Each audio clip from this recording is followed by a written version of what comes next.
아멘. 우리 이 시간 하나님의 말씀을 함께 나누도록 하겠습니다.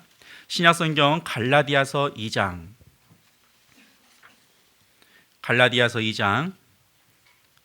11절에서 16절까지의 말씀을 우리 한 절씩 교독하겠습니다. 11절 말씀부터 16절까지 제가 11절 말씀을 먼저 읽겠습니다. 게바가 안디옥에 이르렀을 때에 책망받을 일이 있기로 내가 그를 대면하여 책망하였노라. 야고보에게서 온 어떤 이들이 이르기 전에 게바가 이방인과 함께 먹다가 그들이 오매 그가 할례자들을 두려워하여 떠나 물러가매 남은 유대인들도 그와 같이 외식함으로 바나바도 그들의 외식에 유혹되었느니라. 그러므로 나는 그들이 복음의 진리를 따라 바르게 행하지 아니함을 보고 모든 자 앞에서 게바에게 이르되 내가 유대인으로서 이방인을 따르고 유대인답게 살지 아니하면서 어찌하여 억지로 이방인을 유대인답게 살게 하려느냐 하였노라. 우리는 본래 유대인이요 이방 죄인이 아니로되 사람이 의롭게 되는 것은 율법의 행위로 말미암음이 아니요 오직 예수 그리스도를 믿음으로 말미암는 줄 알므로 우리도 그리스도 예수를 믿나니 이는 우리가 율법의 행위로서가 아니고 그리스도를 믿음으로써 의롭다함을 얻으려 함이라. 율법의 행위로서는 의롭다함을 얻을 육체가 없느니라. 아멘. 요즘 아침 기온이 굉장히 좀 낮아졌습니다. 좀 쌀쌀하더라고요. 그래서 우리 어르신들께서는 특별히 더 건강을 조심하시고 또 따뜻하게 입으시고 따뜻하게 주무셔서 건강에 무리가 없으시기를 바랍니다. 또 주말에는 더 추워진다라고 해요. 더 추워진다고 하니까 만반의 준비를 잘 하셔서 겨울을 잘 나시기를 바랍니다. 오늘 본문의 말씀은 우리 갈라디아서 말씀을 읽었습니다. 갈라디아서는 우리가 잘 알고 있는 인물이죠. 사도 바울이 쓴 편지입니다.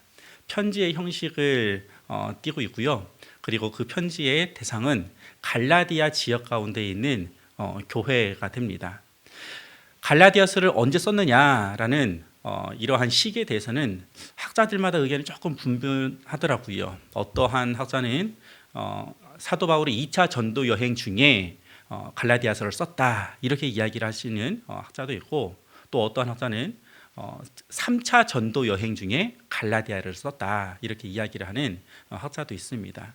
2차 전도 여행 때 썼든 아니면 3차 전도 여행 중에 썼든 사도 바울이 갈라디아서를 쓴 것은 사실이고요. 그리고 그 목적 또한 분명합니다. 갈라디아서를 쓴 분명한 목적은 무엇이냐면 바로 율법을 통해서 구원함을 얻는 것이 아니라 오직 믿음으로 예수 그리스도를 믿음으로 말미암아 구원함을 받는다라는 이신칭의의 그러한 내용을 갈라디아서에 있는 교회들에게 쓴 편지가 바로 갈라디아서이죠. 자, 의롭다 이러한 단어를 한번 사전으로 찾아보았어요. 의롭다가 어떠한 의미를 가지고 있을까? 의롭다라는 이 단어를 찾아보니까요, 정의를 위한 의가 있다 이렇게 설명을 하고 있더라고요. 정의를 위한 의.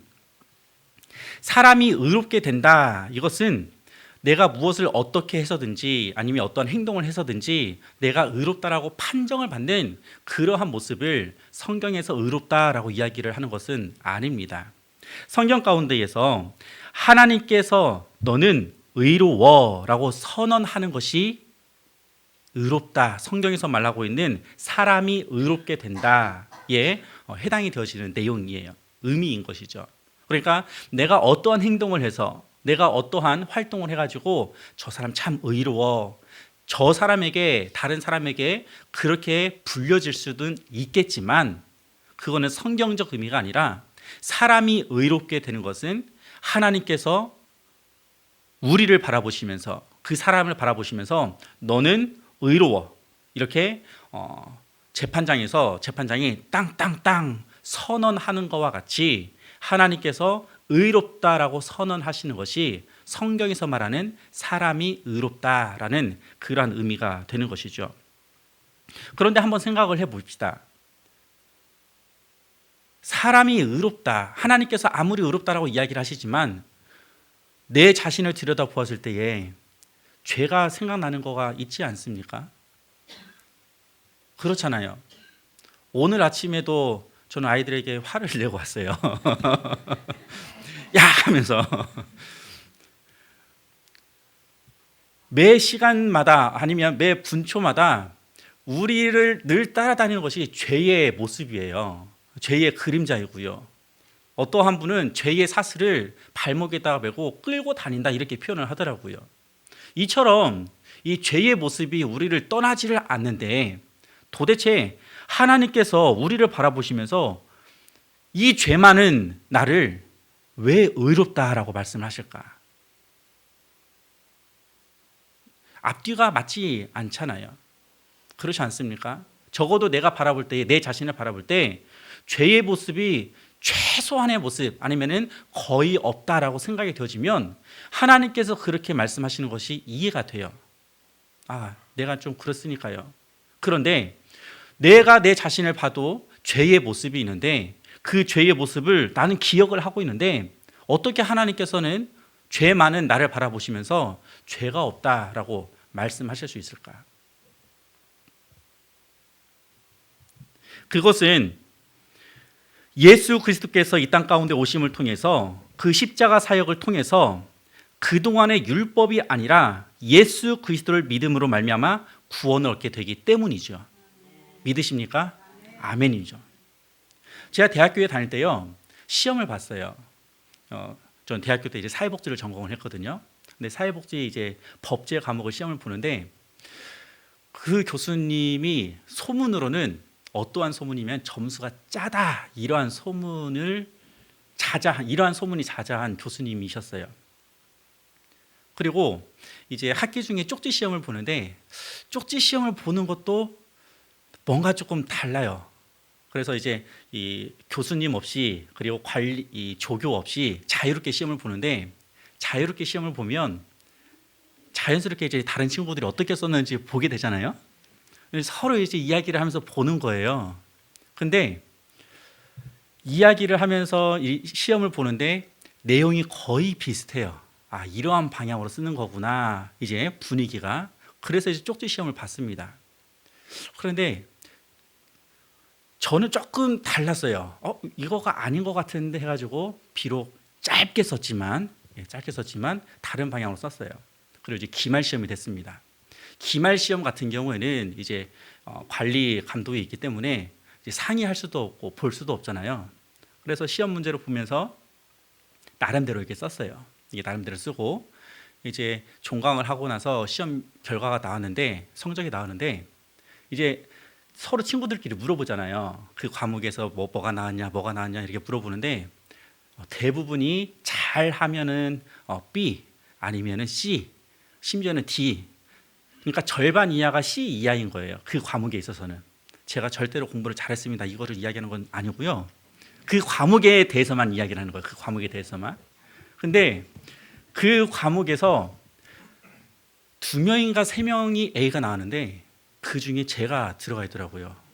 근데 이거를 이야기하려고 하는 거예요. 제가 A를 맞았다는 것이 중요한 게 아니라 그래도 무엇을 얘기하고 싶으냐면은 제가 이해가 안 되는 거예요. 왜냐면은 다른 친구들도 다 B 아니면 C고 제가 그렇게 공부를 뛰어나게 잘했던 것도 아니고 이제 막 복학을 해가지고 머리에는 막 들어오지도 않고 이런 상황이니까 도대체 제가 왜 그런 점수를 받았는지를 이해가 안 되는 거예요. 근데 이 학교 근처에 식당에 갔는데 그 식당에서 그 교수님을 만났어요. 제가 어떻게 인사를 했을까요? 어떻게 인사를 했을 것 같아요?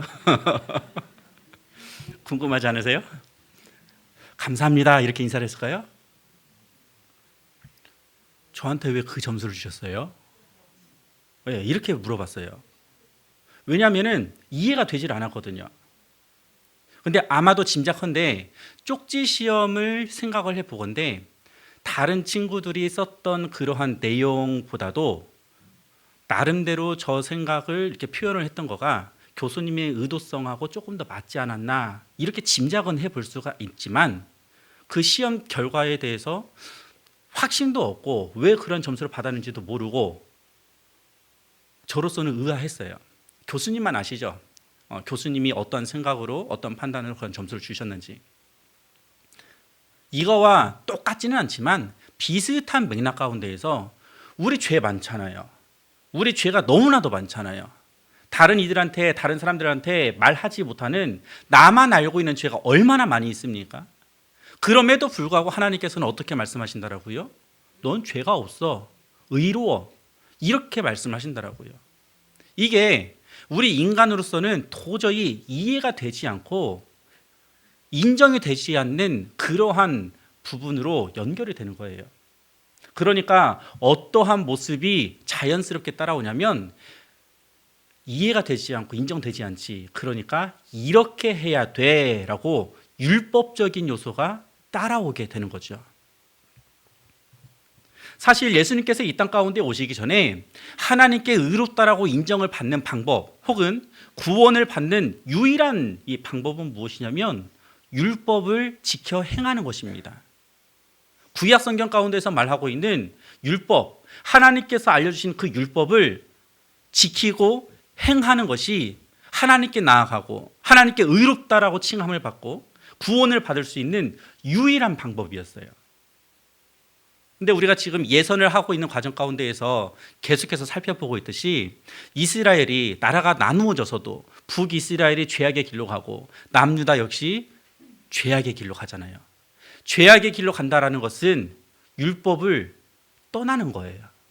하나님의 말씀을 순종하지 않는 거예요. 하나님의 말씀을 지키지 않는 거죠. 그러니까 율법을 떠나서는 죄의 모습만 남유다도 북이스라엘도 가득히 안고 있는 거죠. 그 끝은 북이스라엘이 아수르에게 멸망을 하고 남유다는 바벨론에게 멸망을 하는 것으로 끝나게 되어집니다. 이스라엘이 망하게 된 이유가 무엇입니까? 이렇게 질문을 한다면 하나님의 말씀에 순종하지 않아서이에요. 하나님께서 말씀하신 그 율법을 저버리고 자기의 옳은 길로, 자기 스스로의 옳은 길로 행했기 때문에 그 죄의 길로 걸어갔기 때문에 이스라엘이 망하게 된 것이죠. 에스라 9장 7절 말씀에 그렇게 기록이 되어져 있습니다. 우리 같이 한번 읽어보겠습니다. 에스라 9장 7절 시작. 우리 조상들의 때로부터 오늘까지 우리의 죄가 심함에 우리의 죄악으로 말미암아 우리와 우리 왕들과 우리 제사장들을 여러 나라 왕들의 손에 넘기사 칼에 죽으며 사로잡히며 노략을 당하며 얼굴을 부끄럽게 하심이 오늘날과 같으니이다. 자, 에스라가 어떻게 고백을 하고 있습니까? 우리 조상들의 때로부터 오늘까지 우리의 죄가 심함에, 우리의 죄가 심하다라는 것은 율법에서 떠나갔고 말씀의 순종 가운데서 벗어났다는 거죠. 그것으로 인하여서 오늘까지 사로잡힘을 당하고 칼에 죽임을 당하고 노략을 당하는 이러한 부끄러움을 이스라엘 민족이 경험을 하잖아요. 그래서 바벨론에 끌려가서 70년 동안 포로 생활을 하고 되돌아와서 다시 회복하는 심정으로 성전을 재건을 합니다. 그리고 에스라를 중심으로 느헤미야를 중심으로 율법을 회복하고자 하는 그러한 운동이 일어나요. 에스라 7장 10절 말씀 같이 한번 읽어봅니다. 시작. 에스라가 여호와의 율법을 연구하여 준행하며 율례와 규례를 이스라엘에게 가르치기로 결심하였었더라. 자, 에스라가 민족의회로 돌아가서 율법과 규례를 가르치기로 결심하게 된 이유는 무엇이냐면은 에스라는 학자예요. 에스라는 학자요. 그리고 제사장이고. 그래서 그가 나름 자기의 민족을 꾸준하게 연구한 결과 왜 우리 민족이 이렇게 수치스러운 일을 경험하게 되는가? 이것을 연구한 끝에 내린 결론은 무엇이냐면 율법을 떠났기 때문에 말씀의 순종에서 벗어났기 때문에 죄악된 길로 갔기 때문에 우리 민족이 지금 이러한 수치를 당하고 있다 결론을 내린 거죠. 그래서 율법 학자였던 이 에스라는 자기가 예루살렘으로 돌아가서 율법의 회복을 위하여서 율법을 가르치기로 결심하고 돌아가는 거죠. 우리 느헤미야 8장 1절에서 9절까지 한 절씩 교독하겠습니다.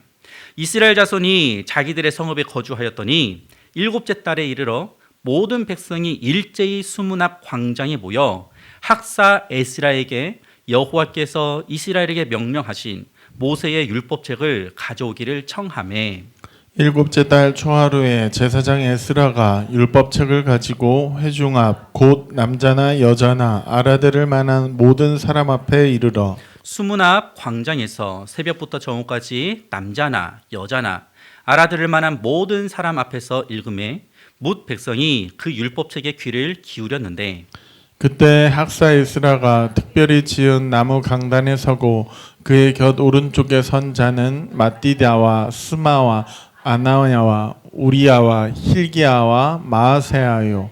그의 왼쪽에 선 자는 부다야와 미사엘과 말기야와 하숨과 하스바다나와 스가랴와 무슬람이라. 에스라가 모든 백성 위에 서서 그들 목전에 책을 펴니 책을 펼 때에 모든 백성이 일어서니라. 에스라가 위대하신 하나님 여호와를 송축하며 모든 백성이 손을 들고 아멘 아멘 하고 응답하고 몸을 굽혀 얼굴을 땅에 대고 여호와께 경배하니라. 예수아와 바니와 세레랴와 야민과 악국과 사부대와 호디야와 마세야와 그리다와 아사랴와 요사밧과 하난과 블라야와 레위 사람들은 백성이 제자리에 서 있는 동안 그들에게 율법을 깨닫게 하였는데 하나님의 율법책을 낭독하고 그 뜻을 해석하여 백성에게 그 낭독하는 것을 다 깨닫게 하니 백성이 율법의 말씀을 듣고 다 우는지라. 아멘. 에스라와 느헤미야가 같이 이제 예루살렘에서 활동을 하는데 그 활동의 내용이 무엇이냐면은 율법의 회복 운동입니다. 유대 민족 가운데에 잃어버렸던 기억하지 못했던 그 율법의 내용들을 다시 한번 기억을 할 수 있도록 회복 운동을 일으키는 것이에요. 그런데 율법의 말씀을 들으면 그 율법의 말씀이 듣자마자 바로 이해되는 것은 아니죠. 그리고 그 율법을 오랫동안 기억하지 못했던 민족들이 사람들이 많이 있었죠. 그래서 에스라와 느헤미야가 모든 사람들이 모여있는 이 광장 가운데에서 율법의 말씀을 선포하는데 그 선포되는 그 율법을 온전하게 이해하지 못하니까 사람들이 흩어져 가는 것입니다. 소위 레위인으로서 율법을 알고 있는 자들이 백성들 틈으로 들어가는 거예요. 그래서 그 틈으로 들어가서 그 주변에 있는 사람들 가운데에 율법을 해석하면서 설명을 해주는 것입니다. 그러니까 백성들이 율법의 말씀을, 율법의 내용을 이해가 되는 거예요. 율법의 내용들이 이해가 되어지니까 어떻게 반응이 나타나냐면 9절 말씀에 백성이 율법의 말씀을 듣고 다 우는지라. 율법의 말씀을 들었는데 왜 울게 될까요? 율법의 말씀을 통해서 내 안에 있는 죄의 모습이 너무나도 확연하게 드러나기 때문이죠. 율법의 말씀을 통해서 지금까지 살아왔었던 삶의 방향성이 잘못됐다는 것이 현저하게 나타나기 때문이죠. 율법의 말씀을 통해서 하나님의 본래의 의도가 무엇인지를 분명하게 바라볼 수 있고 깨달아지기 때문이죠. 하나님의 본래의 의도와 뜻이 우리의 귀 가운데에 들려지는데 나는 정작 그 모습대로 살아가지 않고 있는 내 자신이 발견되기 때문에 죄책감에 의하여서 울 수밖에 없는 거예요. 우리가 회개 기도할 때에 눈물이 나는 이유가 무엇입니까? 내 죄를 어찌할 수 없어서 용서해 달라는 그 간절함이 눈물로서 나타나는 것 아니겠어요? 율법은 알지만 율법의 내용은 들어봤지만 그 본질적인 부분들을 율법의 정확한 내용과 뜻과 하나님의 의도를 알지 못하고 그저 표면적으로 이거는 해야 돼, 이거는 하지 말아야 돼, 이 정도의 모습으로 그쳤던 자신들의 모습이 너무나도 부끄러워서 백성들이 율법을 듣고 율법이 이해가 되었을 때에 다 울게 되어지는 것이죠. 율법은 겉으로 지키라고 있는 것이 아니죠. 율법의 뜻과 의미를 알고 지키는 것이 더 중요하죠. 의미도 모르고 뜻도 모르고 율법을 지키는데 어떻게 그렇게 지키는 율법을 잘하고 있네 라고 말할 수 있겠습니까? 또 그렇게 지키는 율법의 모습을 통해서 의롭다라고 칭함을 받고 더 나아가서 구원의 길로 또 갈 수 있을까요? 이러한 율법의 모습으로서는 완전해질 수도 없고요. 구원에 이를 수도 없어요. 에스라와 느헤미야가 활동했던 그 당시에는 율법의 회복 운동이 일어났지만 그 이후에 또 시간이 흘러감에 따라서 남는 것은 무엇이냐면은 본질적인 부분들은 사라지고 외형적인 율법을 지키냐 안 지키냐 이 부분만 남게 되어져요. 그래서 예수님께서 이 땅 가운데 오셨을 때에 그 당시에 바리새인들이, 서기관들이, 소위 대제사장들이 율법을 잘 안다라고 하지만 그것을 통해서 다른 이들을, 백성들을 정죄하기에 바빴잖아요. 왜 율법을 어기냐고, 왜 율법을 지키지 않냐고. 이렇듯 율법을 통해서 하나님께서는 하나님의 본래의 의도를 깨닫고 그리고 그 율법을 통해서 하나님께로 나아오기를 원하셨지만 정작 그 율법을 들었던 사람들은요, 그것을 온전히 행할 수도 완전히 지킬 수도 없습니다. 그래서 이 땅 가운데에 예수님께서 오실 수밖에 없는 거예요. 이 땅 가운데 예수님이 오시지 않으면 그 어떠한 사람도 이 율법이라는 테두리 가운데에서 벗어날 수가 없기 때문에 그러하죠. 그래서 예수님께서 이 땅 가운데 오셔서 율법을 폐하시는 것이 아니라 율법을 완성하시기 위하여서 이 땅 가운데 오셨고요. 율법으로는 죄인지 죄가 아닌지 알게 하며 죄가 아닌 길로 안내하는 역할만 했다라면 이 율법이, 예수님께서는 그 내면적이고 율법이 가지고 있는 그 속살, 본질적인 부분들, 그리고 심지어는 절대적인 그러한 자세까지 확장된 새로운 기준을 예수님께서는 제시하십니다. 또한 율법을 완전하게 지킨 사람이 한 사람도 없었지만 예수님께서는 완전하게 율법을 지키셔서 율법이 요구하는 것을 모두 다 성취하시고 완성하셨어요. 그래서 예수님을 바라보면서 예수님을 통해서 율법의 완성자, 율법을 완성하신 분, 이렇게 말하지 않습니까?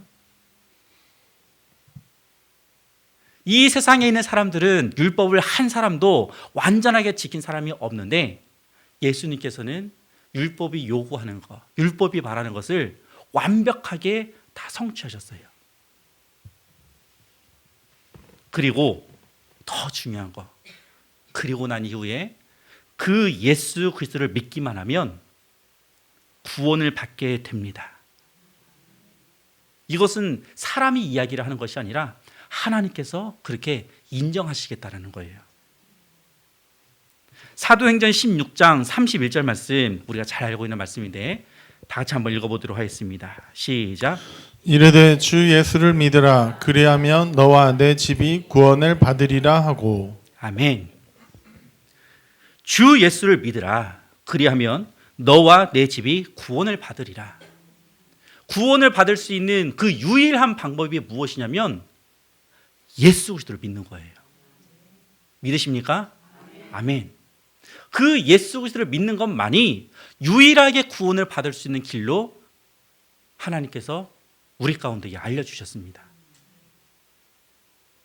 예수 그리스도를 믿는다라는 것은 예수 그리스도께서 보여주신, 알려주신 그 복음 있잖아요. 다른 복음이 아니에요. 올바른 복음을 소중하게 여기고 그 복음을 증명을 해야 되는 것입니다. 우리의 삶 가운데에 또 우리가 예배하는 중에 복음이 우리의 귀에 들려오고 우리의 삶 가운데 복음이 함께하고 있잖아요. 그거를 소중하게 간증만 하는 것이 아니라 그 복음을 증명을 해야 되는 삶을 살아가는 것이에요. 그것이 예수님을 믿는다라는 것이죠. 그리고 예수님을 믿는다라는 것은 진정한 영성을 소유하는 것입니다. 예수님을 믿는다라는 것을 증명을 해내고 진정한 영성을 소유하는 것. 자, 오늘 본문의 말씀을 보게 되면은 게바가 등장을 해요. 예수님의 수제자 베드로죠. 그런데 이 베드로를 향하여서 사도 바울이 엄청나게 심하게 소위 말해서 뭐라고 해요. 그 내용을 한번 볼게요. 다른 말로 표현하고 싶었지만 11절과 12절, 13절 우리 한번 같이 읽어보겠습니다. 시작. 이르렀을 때 책망받을 일이 있기로 내가 그를 대면하여 책망하였었노라. 야고보에게서 온 어떤 이들이 이르기 전에 게바가 이방인과 함께 먹다가 그들이 오매 그가 할례자들을 두려워하여 떠나 물러가매 남은 유대인들도 그와 같이 외식함으로 바나바도 그들의 외식에 유혹되었느니라. 자, 11절 말씀 다시 보여주십시오. 게바가 안디옥에 이르렀을 때에, 자, 이 부분은 이 베드로는 예루살렘 초대교회에 어떻게 보면은 담임 목사의 역할을 감당을 했죠. 그런데 이 베드로가 안디옥에 이르렀어요. 이 안디옥은 어디냐면은 사도 바울을 선교 파송하는데 파송교회 역할을 했던 수리아에 있는 안디옥입니다. 수리아에 있는 안디옥 교회의 특징은 무엇이냐면 이방 땅 가운데 세워진 첫 번째 교회예요. 그래서 수리아 안디옥 교회의 성도들의 주류는 누구냐면은 이방 사람들입니다. 이방 사람들이라는 것은 율법하고는 전혀 상관없는 삶을 살다가 예수 그리스도의 복음을 듣고 회심한 사람들이에요. 그 사람들이 율법을 알 수도 없고 할례를 행할지도 않았죠. 예수 그리스도의 복음을 듣고 회심을 했기 때문에 저 예수님 믿습니다. 이 한 가지 사실로 모인 이 교회가 수리아에 있는 안디옥 교회예요. 그 안디옥 교회에 누가 방문을 하냐면 베드로가 방문을 합니다. 우리 한번 생각을 해보자라고요. 그 당시에 교회가 얼마 없을 뿐더러 예루살렘 교회 같은 경우에는 어떻게 보면 교회의 첫 번째 교회이잖아요. 그리고 그 교회의 담임 목사의 그러한 위치에 있는 이 베드로가 수리아에 있는 안디옥 교회에 방문을 한다라니까 그 교회의 성도들이 얼마나 최선으로 대접하기 위하여서 준비를 했겠어요. 그렇지 않겠습니까? 예전에 이 부흥회가 한창이던 시절에 교회에 부흥회에 강사 목사님이 오신다라고 하면 그 교회에서는 그 강사님을 지극정성으로 대접을 합니다. 음식도 최고의 것으로 준비를 하고요. 이 숙소도 최고의 것으로 준비를 하죠. 왜냐하면 너무나도 귀하신 분이니까. 하물며 베드로가 수리아 안디옥 교회에 방문을 한다라는데 그 교회에 있는 성도들이 베드로를 한 번도 보지 못했을 뿐더러 그 베드로를 직접 보면서 그분이 오신다라고 하니 얼마나 지극정성으로 준비를 했겠냐고요. 12절 말씀 보겠습니다. 12절 말씀 보면 야고보에게서 온 어떤 이들이 이르기 전에 게바가 이방인과 함께 먹다가, 자, 베드로가 이방인과 함께 먹었다라는 이러한 표현은 그 교회 성도들과 함께 음식을 나누는 거예요. 그 교회 주류가 이방인이라고 했잖아요. 그러니까 그 교회 성도들하고 식사의 교제를 나누는 거예요. 한번 생각해 보십시오. 그 성도들과 함께 식사의 교제를 나누는 것이 잘못됐습니까? 아니면 잘하는 것입니까? 그렇죠. 잘하는 것이죠. 식사의 교제를 하면서 삶을 나누기도 하고 신앙적인 부분들을 또 나눌 수도 있잖아요. 또 이방인의 성도들로서 얼마나 궁금한 부분들이 많이 있겠어요. 신앙의 삶의 부분에 있어서. 그래서 베드로에게 물어보기도 하고 또 답을 들을 수도 있는 그러한 자리이잖아요. 성도들은 지극히 정성스럽게 준비한 그 식사를 대접을 하고 그 식사의 자리 가운데에 베드로와 교제를 하면서 식사를 나누고 있는데 즐겁게 식사를 하고 있는 이 상황 가운데에서 어떠한 소리가 들려지냐면 곧 있으면은 야고보에게서 온 어떤 사람들이 교회에 도착을 한다라고 해요. 이 이야기가 들려집니다. 야고보에게서 온 어떤 이들, 이 사람들이 중요한데요. 이 사람들은 야고보서 말씀을 기록한 예수님의 동생 야고보, 또한 그의 제자들, 어떠한 특징을 가지고 있냐면 율법을 지켜야 한다라는 그러한 특징을 가지고 있어요. 예수님을 부인하는 것 아니에요. 예수님을 믿지만 예수님을 믿는 것과 한편으로는 율법적인 삶도 중요하게 여기는 이러한 부류의 사람들입니다. 절대로 틀린 것은 아니죠.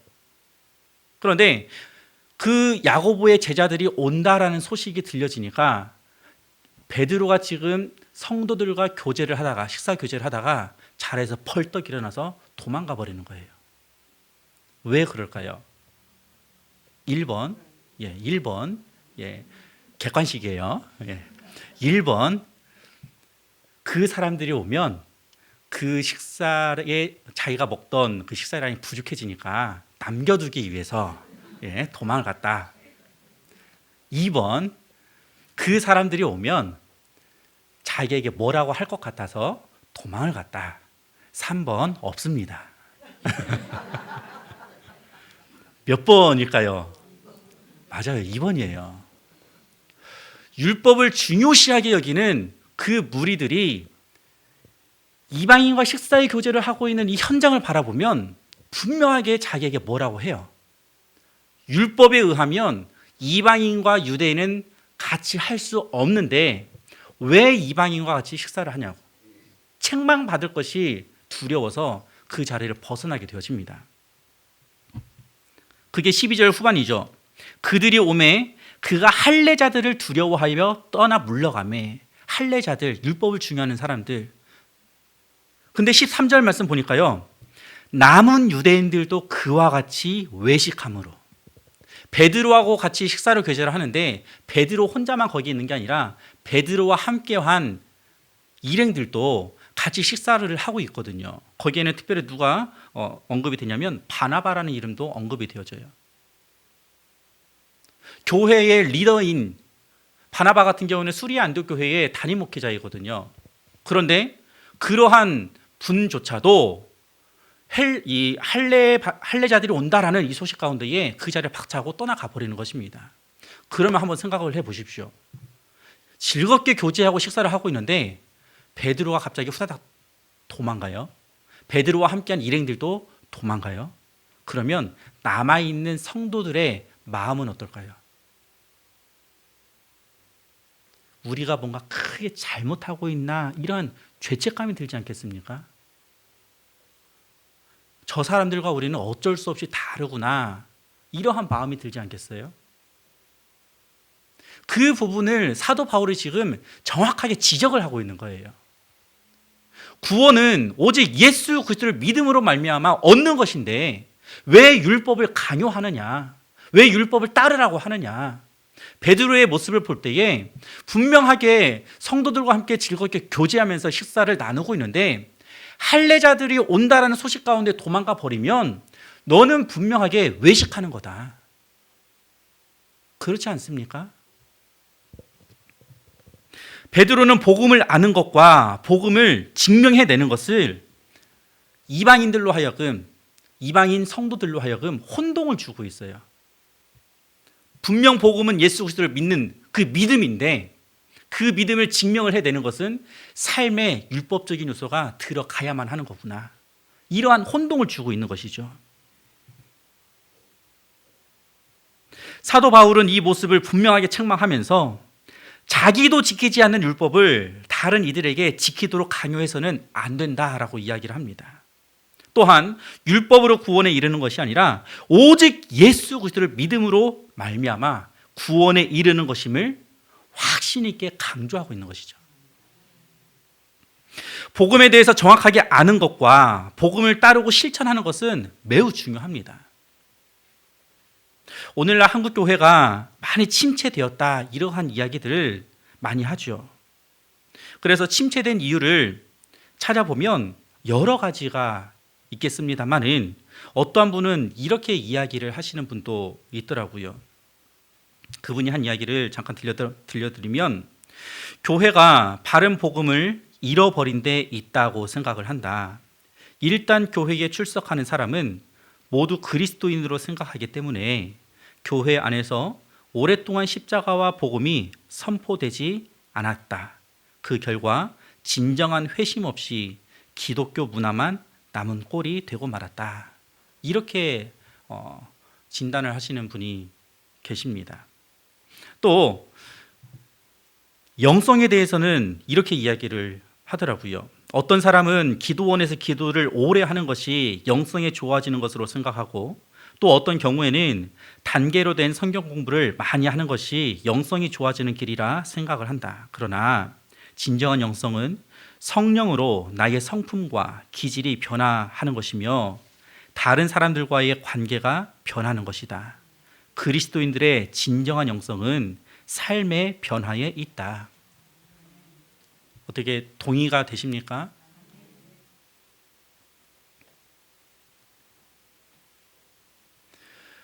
우리가 신앙생활을 하는데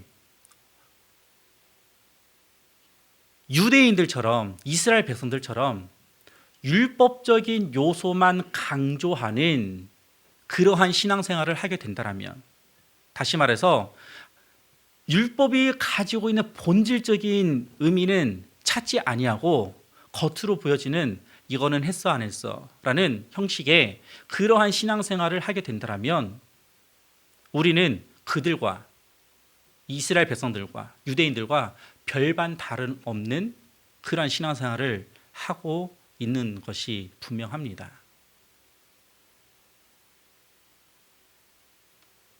예수님께서 이 땅 가운데 오셔서 율법을 완성시키시고 그 예수 그리스도를 믿기만 하면은 구원을 받습니다. 분명하게 하나님께서 약속을 해주셨거든요. 그런데 여전히 남아있는 잔재들을 보게 되면 베드로의 모습에서도 나타나잖아요. 할례자들을 두려워하여서 외식하는 그러한 모습이 남아있잖아요. 여전히 할례자들은, 이 유대주의자들은 율법을 지켜야 된다, 예수님을 믿는 것과 동시에 율법도 지켜야 되고 할례도 해야 된다라고 강조를 하고 있잖아요. 우리는 어떻습니까?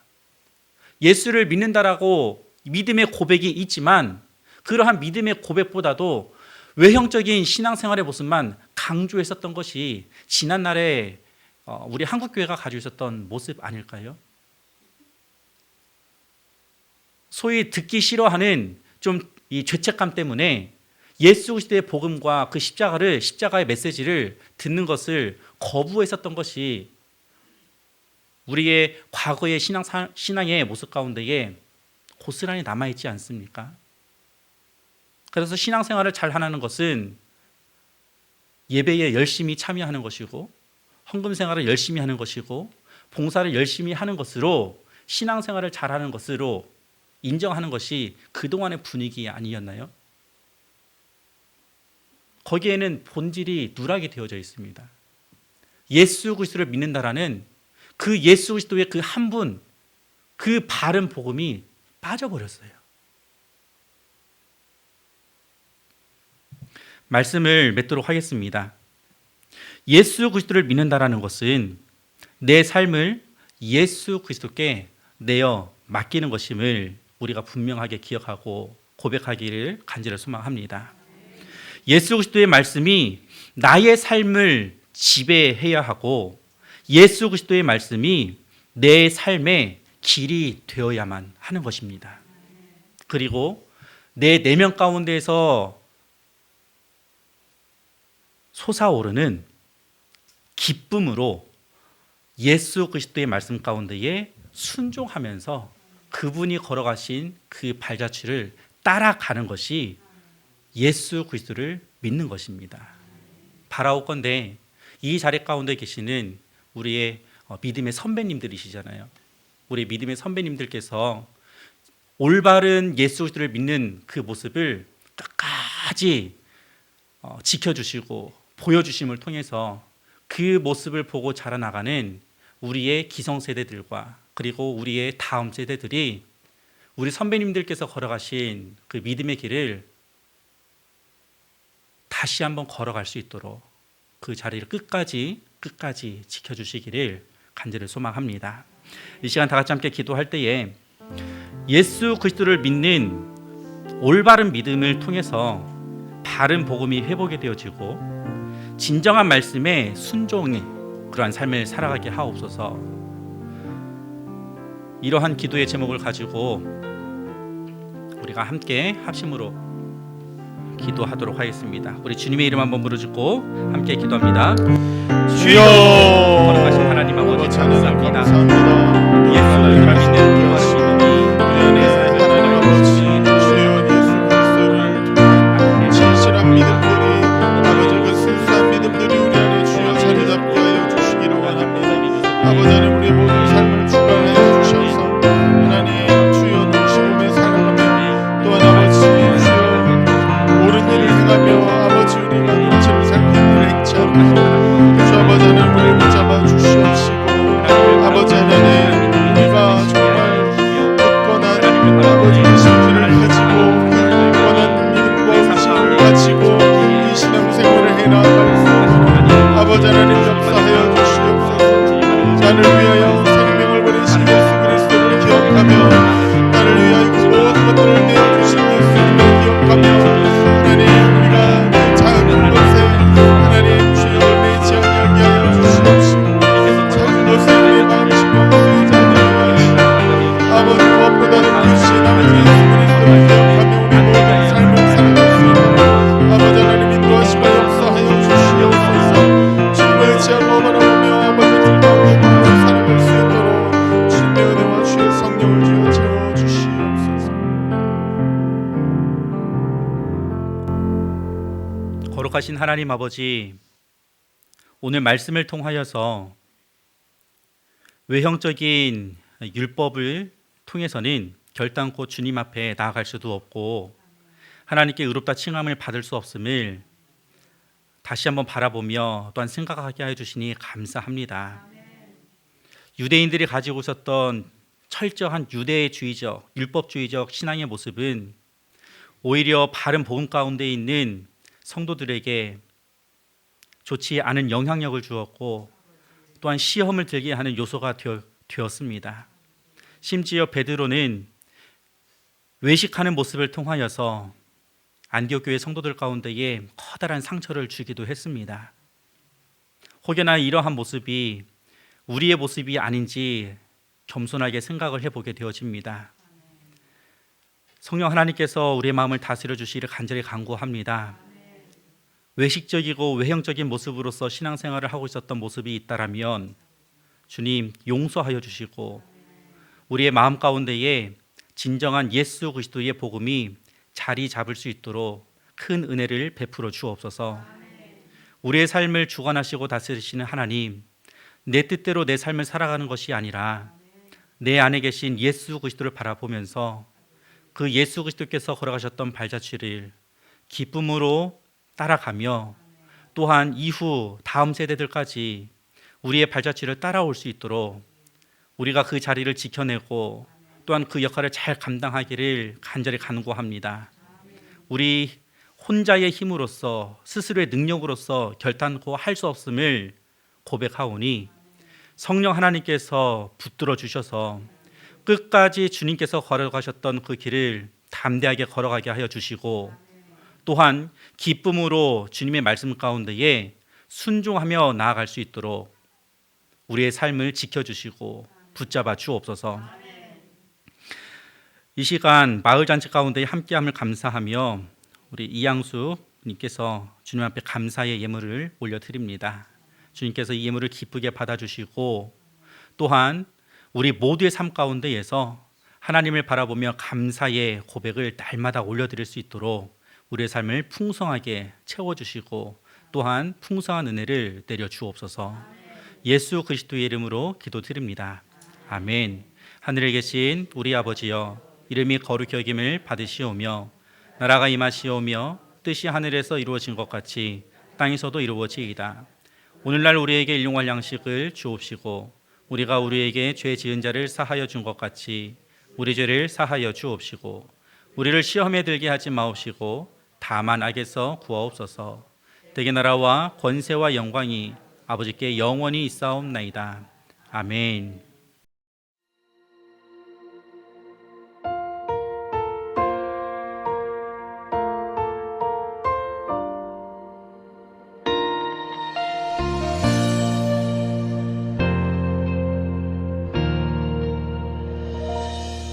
주의 말씀 따라서 살아가기 원하네. 세상의 소금 되어 주만 나타내리라. 주의 말씀 따라서 살아가기 원하네. 세상의 빛이 되어 예수만 높이리라. 하나님 나라 임하시오며 거룩한 뜻이 이루어지리라. 모든 어둠 이기었도다. 오 주님만 영광 받으소서.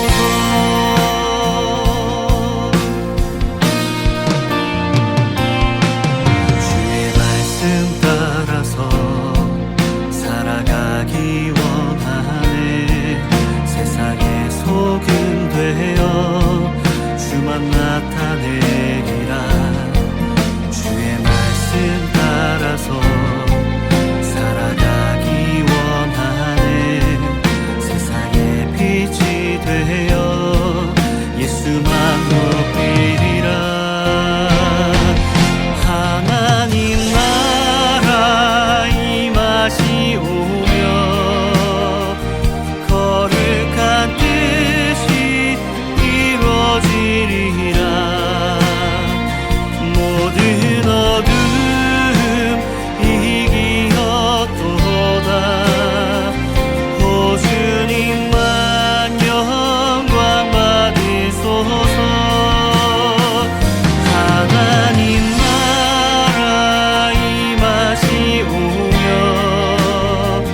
거룩한 뜻이 이루어지리라. 모든 어둠 이기었도다. 오 주님만 영광 받으소서. 모든 나라 모든 권세 아버지께 영원토록 모든 영광 모든 찬양 하나님께 있습니다.